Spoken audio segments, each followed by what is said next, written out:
Let me describe a very specific scene. You wake up motivated, not fake motivated, real motivated. You even think, this time I'm locked in. You study for 40 minutes. Then you check your phone, just one notification. Suddenly, it's been 47 minutes and you're watching a video about a guy reorganizing his desk for the fifth time. You tell yourself you lack discipline. But here's the uncomfortable truth no one says out loud. Most people don't lose consistency because they're lazy. They lose it because they're carrying emotions they never processed, and those emotions quietly sabotage everything. Stay with me. This gets personal fast. Before you understand this, your life looks like this. You start routines, you drop them. You restart on Mondays, you quit by Thursday. You download productivity apps. You watch Study With Me videos. You save motivational quotes you never look at again. From the outside, it looks like a time management problem. But inside, it feels heavier.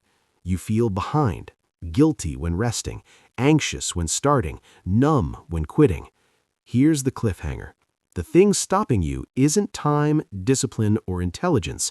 It's emotional backlog. Let's clear this up. Unprocessed emotions aren't dramatic breakdowns. They're quiet. They look like exam stress you pushed through, a bad grade you never emotionally recovered from, burnout you ignored because others have it worse, pressure from family you never talk about, fear of failing again disguised as procrastination. You didn't deal with these feelings. You buried them. And buried emotions don't disappear. They leak, usually into your habits. Here's the part nobody warns you about. Your brain avoids tasks that trigger emotional discomfort, not tasks that are hard. That's why consistency dies. Before awareness, you sit down to study. Your chest feels tight. Your mind feels loud. You don't think, I'm scared of failing. You think, I'll start in 5 minutes. Those 5 minutes turn into scrolling, not because you're weak, because studying is emotionally loaded. It reminds you of past failures, comparison, pressure, the feeling of never being enough. So your brain does what it's designed to do. It escapes. Cliffhanger. What happens when you stop fighting this reaction and start understanding it? After awareness, the task doesn't magically become fun, but something shifts.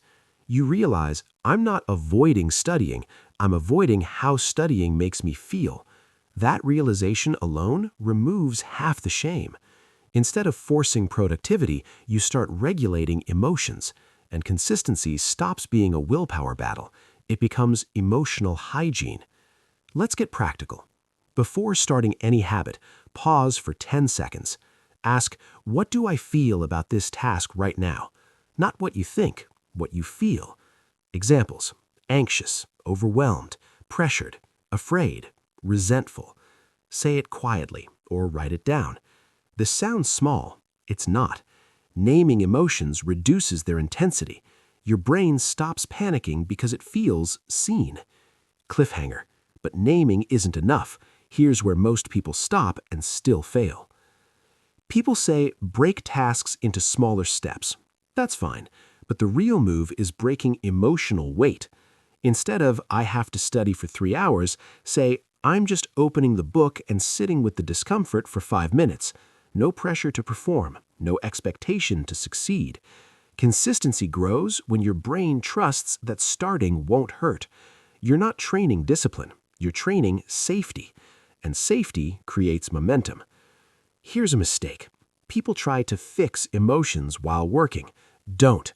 Do the task badly, imperfectly, briefly. Then afterward, reflect. What felt hard? When did I want to escape? What thought triggered it? This turns consistency into data, not judgment. You stop saying, what's wrong with me? And start asking, what pattern is repeating? That's how habits survive long term. Your phone isn't the enemy. It's emotional anesthesia. You grab it when you feel bored, inadequate, anxious, lonely, pressured. When you process emotions, phone use naturally drops, not through restriction, through reduced need. That's the afterstate nobody sells.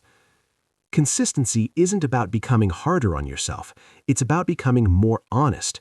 Before, you fought your behavior. After, you understand it. Before, you quit habits. After, you stay even when it feels uncomfortable. If consistency has never stuck for you, it's not a character flaw. It's a signal. And once you listen to it, everything gets quieter. Not perfect, just manageable.